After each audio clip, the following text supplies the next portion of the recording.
नमस्कार दोस्तों, स्वागत है आपका मेरे YouTube चैनल हिंदी कथा कहानियाँ और हिंदी कथा साहित्य संचन में। आज मैं आपके लिए मुंशी प्रेमचंद द्वारा लिखी हुई एक और कहानी लेकर आई हूँ जिसका नाम है कौशल।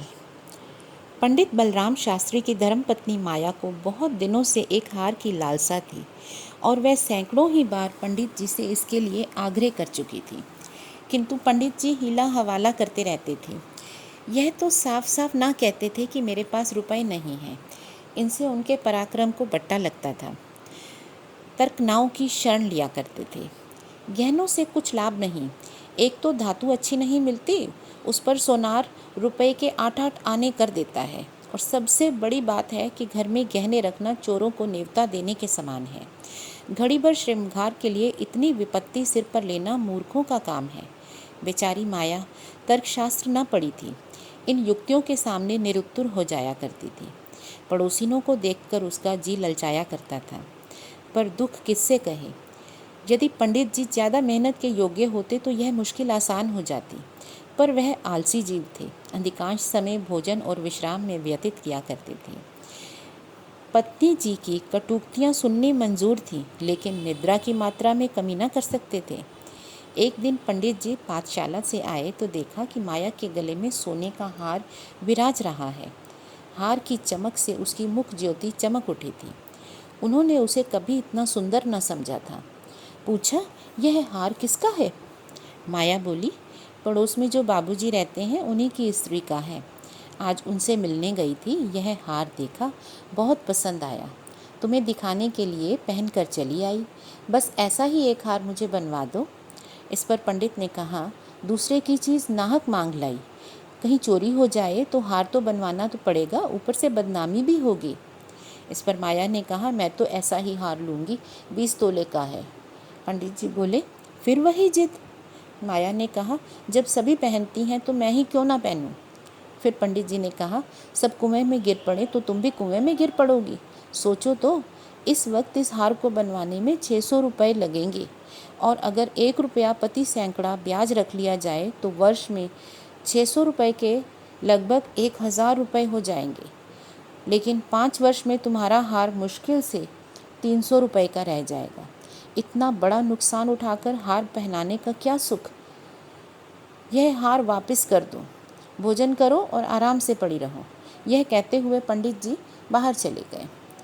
रात को एकाएक माया ने शोर मचाकर कहा, चोर चोर, हाय घर में चोर, मुझे घसीटे लिए जाते हैं। पंडित जी हकबका कर उठे और कहा, कहाँ? दौड़ो दौड़ो। माया ने कहा, मेरी कोठारी में गया है, मैंने उसकी परछाई देखी। पंडित जी बोले, लालटेन लाओ, जरा मेरी लकड़ी उठा लाना। माया बोली, मुझसे तो डर के मारे उठा नहीं जाता। कई आदमी बाहर से बोले, कहाँ है पंडित जी, कोई सेंध पड़ी है क्या? माया ने कहा, नहीं नहीं, खपरैल से उतरे हैं। मेरी नींद खुली तो कोई मेरे ऊपर झुका हुआ था। हाय रे, यह तो हार ही ले गया। पहने पहने सो गई थी, मुए ने गले से निकाल लिया। हाय भगवान। पंडित जी ने कहा, तुमने हार उतारा नहीं था क्या? इस पर माया ने कहा, मैं क्या जानती थी आज ही मुसीबत पड़ने वाली है। हाय भगवान। इस पर पंडित जी बोले, अब हाय हाय करने से क्या होगा, अपने कर्मों को रो। इसीलिए कहा करता था, सब घड़ी बराबर नहीं होती, ना जाने कब क्या हो जाए। अब आई बात मेरी समझ में। देखो, कुछ और तनवा ले गया हो। पड़ोसी लालटेन लेकर आ पहुँचे। घर का कोना कोना देखा, कड़ियाँ देखी, छत पर चढ़कर देखा, अगवाड़े पिछवाड़े देखा, शौच गृह में झांका, कहीं चोर का पता ना था। एक पड़ोसी बोला, किसी जानकार आदमी का काम है। दूसरा कहा, बिना घर के भेदिए के कभी चोरी नहीं होती। और कुछ तो नहीं ले गया? माया बोली, और तो कुछ नहीं गया, बर्तन सब पड़े हुए हैं, संदूक भी बंद पड़े हैं। निगोड़े को ले ही जानी थी तो मेरी चीज़ें ले जाता, पराई चीज़ ठहरी। भगवान, अब उन्हें कैसे मुँह दिखाऊंगी। पंडित जी ने कहा, अब गहने का मज़ा मिल गया ना? माया ने कहा, हाय भगवान, अब यह भी किस्मत में बदा था। पंडित बोला, कितना समझा के हार गया, तुम ना मानी। बात की बात में 600 रुपये निकल गए। अब देखो भगवान कैसे लाज रखते हैं। माया ने कहा, अभागे, मेरे घर का एक एक तिनका चुनकर ले जाते तो मुझे इतना दुख ना होता। अभी बेचारी ने नया ही बनवाया था। पंडित जी ने कहा, खूब मालूम है, 20 तोले का था। माया ने कहा, 20 ही तोले का तो कहती थी। पंडित जी बोले, बधिया बैठ गई और क्या। माया ने कहा, कह दूंगी घर में चोरी हो गई, क्या कह लेगी, अब उनके लिए कोई चोरी थोड़े ना ही करने जाएगा। पंडित जी ने कहा, तुम्हारे घर से चीज़ गई है, तुम्हें देनी पड़ेगी, उन्हें इससे क्या प्रयोजन कि चोर ले गया या तुमने उठा कर रख लिया। फिर माया ने कहा, तो इतने रुपए कहाँ से आएंगे। पंडित जी बोले, कहीं ना कहीं से तो आएंगे ही, नहीं तो लाज कैसे रहेगी, मगर की तुमने बड़ी भूल। माया ने कहा, भगवान से मेरी मांगी की चीज़ बिना देखी गई, मुझे काल ने घेरा था, नहीं तो इस घड़ी भर में गले में डाल लेने से ऐसा कौन सा बड़ा सुख मिल गया, मैं हूँ ही अभागिनी। पंडित जी ने कहा, अब पछताने और अपने को कोसने का कोई फ़ायदा नहीं, चुप होके बैठो, पड़ोसन से कह देना घबराओ नहीं, तुम्हारी चीज़ जब तक लौटा ना देंगे तब तक हमें चैन ना आएगा।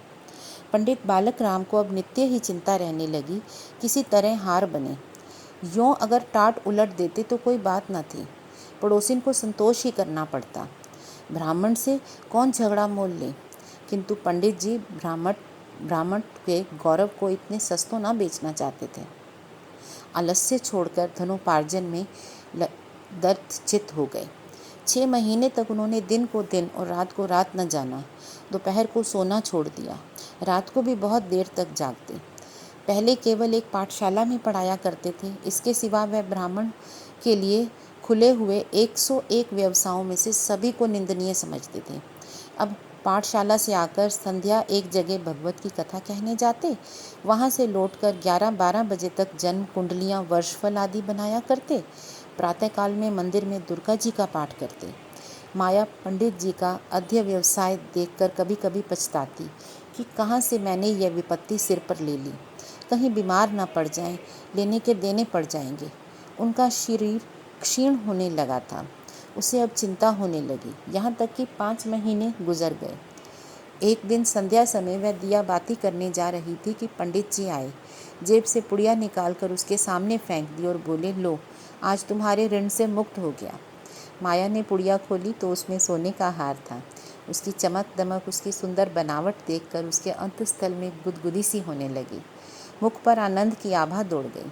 उसने कातर नेत्रों से देखकर पूछा, खुश होकर दे रहे हो या नाराज़ होकर। पंडित जी ने कहा, इससे क्या मतलब, ऋण तो चुकाना ही पड़ेगा, चाहे खुशी हो या ना खुशी। इस पर माया ने कहा, यह ऋण नहीं है। तो पंडित जी ने कहा, और क्या है, बदला ही सही। माया ने कहा, बदला भी नहीं है। पंडित जी ने कहा, फिर क्या है। माया ने कहा, तुम्हारी निशानी। तो पंडित जी ने कहा, तो क्या ऋण के लिए दूसरा हार बनवाना पड़ेगा। इस पर माया बोली, नहीं नहीं, वह हार चोरी नहीं गया था, मैंने झूठ मूठ शोर मचाया था। इस पर पंडित जी ने कहा, सच। माया ने कहा, हाँ सच कहती हूँ। पंडित ने कहा, मेरी कसम। माया ने कहा, तुम्हारे चरण छूकर कहती हूँ। इस पर पंडित जी ने कहा, तो तुमने मुझसे कौशल किया। माया ने कहा, हाँ। पंडित ने कहा, तुम्हें मालूम है तुम्हारे कौशल का मुझे क्या मूल्य देना पड़ा। माया ने कहा, क्या 600 रुपये से भी अधिक। इस पर पंडित ने कहा, बहुत ऊपर, इसके लिए मुझे अपने आत्म स्वातंत्र्य का बलिदान करना पड़ा। तो दोस्तों, इस कहानी से हमें यह पता चलता है कि मुंशी प्रेमचंद जी सिर्फ सामाजिक समस्याओं पर लिखी हुई कहानियाँ, जो दारुण कथाएं होती हैं, वही नहीं लिखते थे। उनकी कहानियों में कई बार हास परिहास का पुट भी होता था। यह शायद सही भी है, क्योंकि इंसान का मन हास परिहास भी चाहता है और समाज के प्रति और समाज में होने वाली वेदनाओं को समझना भी चाहता है। अगर हम सिर्फ एक ही तरफ की कहानियाँ लिखेंगे तो शायद उसमें सबको रस ना आए, लेकिन जब हम हर रस की कहानी अपने पाठकों को देंगे तो उसी में ही लेखक का कह सकते हैं कि जो पूरा कुशलता है वो झलकती है। हालांकि मैं इस लायक नहीं हूँ कि मैं मुंशी प्रेमचंद जी की कुशलता के बारे में कुछ कहूँ। हम सब जानते हैं कि उनको हिंदी सम्राट के नाम से भी जाना जाता है। उन्होंने अपने जीवन काल में कई कहानियाँ और नावल लिखे हैं और मेरी ये चेष्टा रहेगी कि मैं सब तरह की कहानियाँ और नावल्स आपके सामने पेश करूं। और मैं फिर से एक बार कहती हूं, कई बार बोलते हुए मेरे से कुछ अक्षर गलत पढ़े जाते हैं, तो आप मुझे उसके लिए क्षमा करें और मैं अपनी तरफ से पूरी कोशिश करती हूं कि मैं सही कहानी पढूं। धन्यवाद।